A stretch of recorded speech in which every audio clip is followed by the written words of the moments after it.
went to work putting together his own starting lineup and bench. Nick, take us through yours.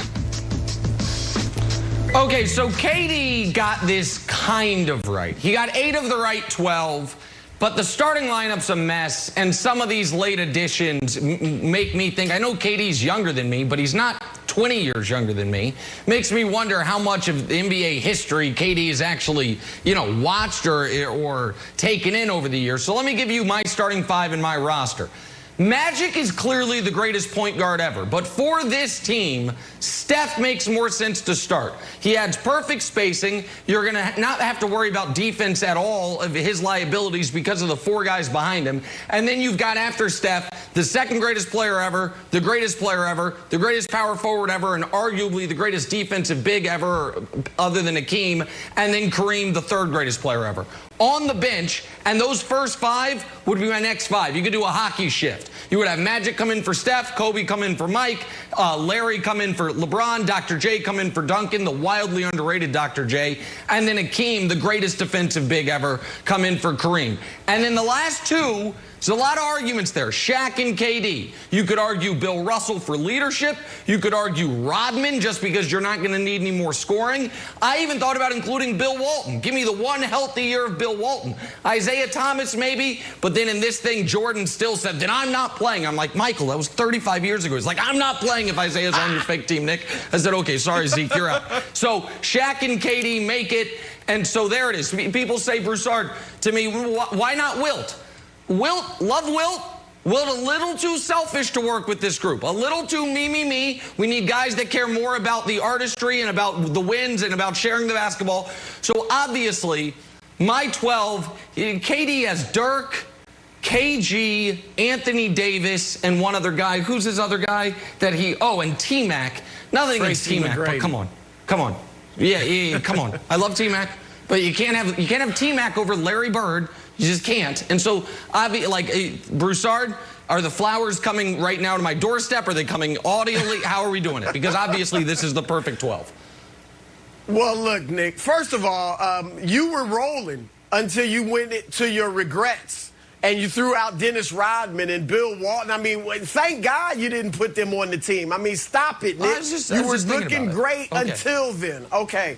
Yeah, as much as I would like to get on here and go with KD, he made some egregious errors. Now, interesting, neither one of you has Magic Johnson on the starting lineup. I get it. We're playing in the 3-point era. You need some shooting. I'm with you, Nick. You got Steph to spread the floor, and you're pounding people inside with Kareem and Tim Duncan.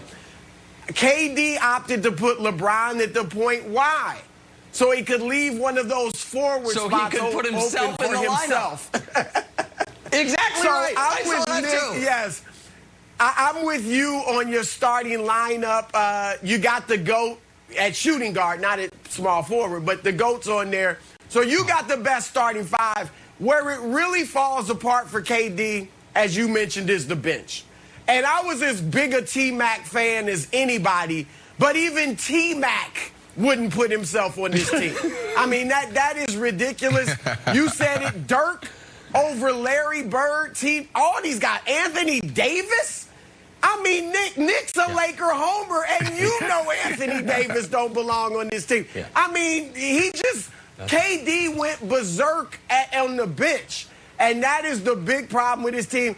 I'm not going to rip KG. He's obviously a tremendous defender, but I don't think he should be on that 12. So, Nick, I'm going with you on this, and I kind of, am patting myself on the back because clearly I've taught you well.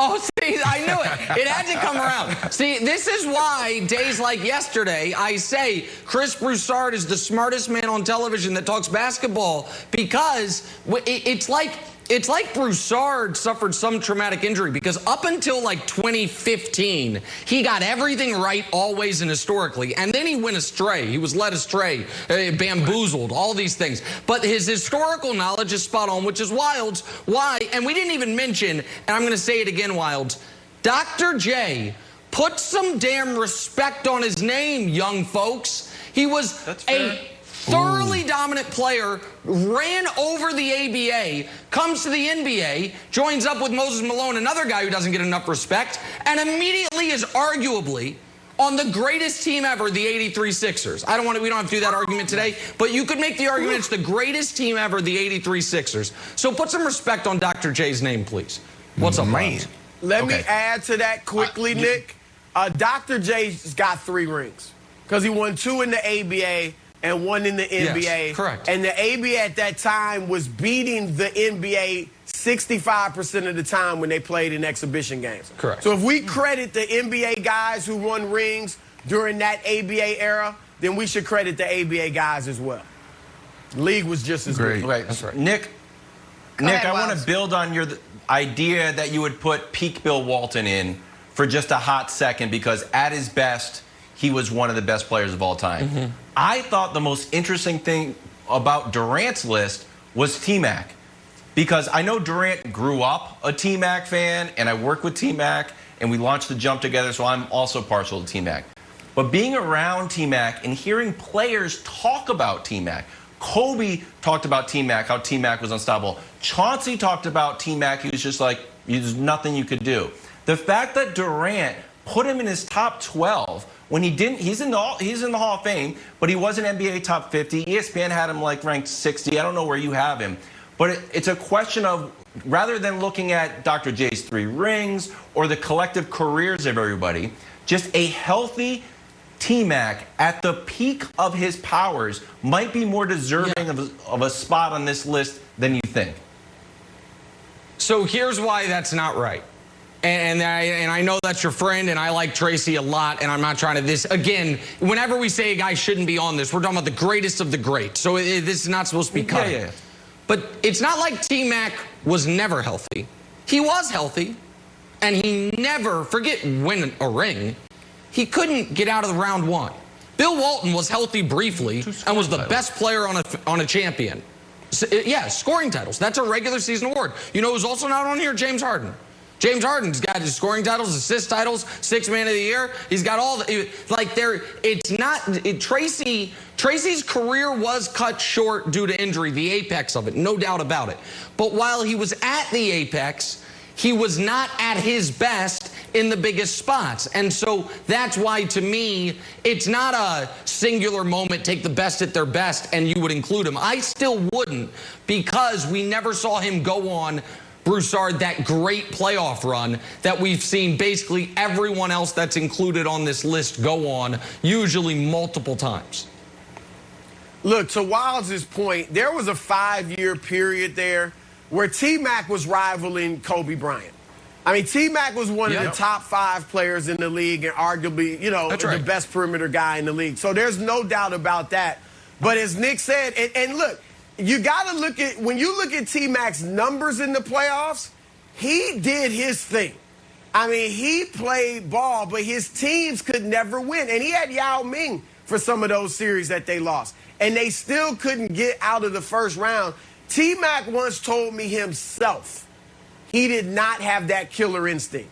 Now, he didn't mean he didn't like to compete and all that, but he said he didn't have that killer like Kobe or Michael Jordan. And that may be why he never won a playoff series. But T-Mac's great, Hall of Famer, deservedly so. But no, he shouldn't be on this team. Yeah, and I gave KD a hard time for not going into the 80s, and I guess in Dr. J's case, in Kareem's case, the 70s. But I do want to give him credit for the inclusion, at least remembering Dirk. And I understand Dirk, people like remember him. He just retired a few years ago. Broussard and I went back and forth on this. Dirk, I obviously didn't have in my 12. But if we were doing 2 teams, if it was a 24, Dirk is unquestionably on there. And so Dirk is an all-timer that to me is like the next tier right beneath this tier. KG is a little behind Dirk probably. And Anthony Davis, with respect to Anthony Davis, Jenna, I love him. But that's, you might as well put Luka on there. I know. That's prognostication. No, that's looking down the road because AD can't be on there yet, Jenna. All right. So that's all time. Let us break it down. Talk about last night. Last night alone, Nick's going to hand out some NBA medals. Ja Morant went for 36, but he lost to the Nuggets in double overtime last night, so no medal for Ja.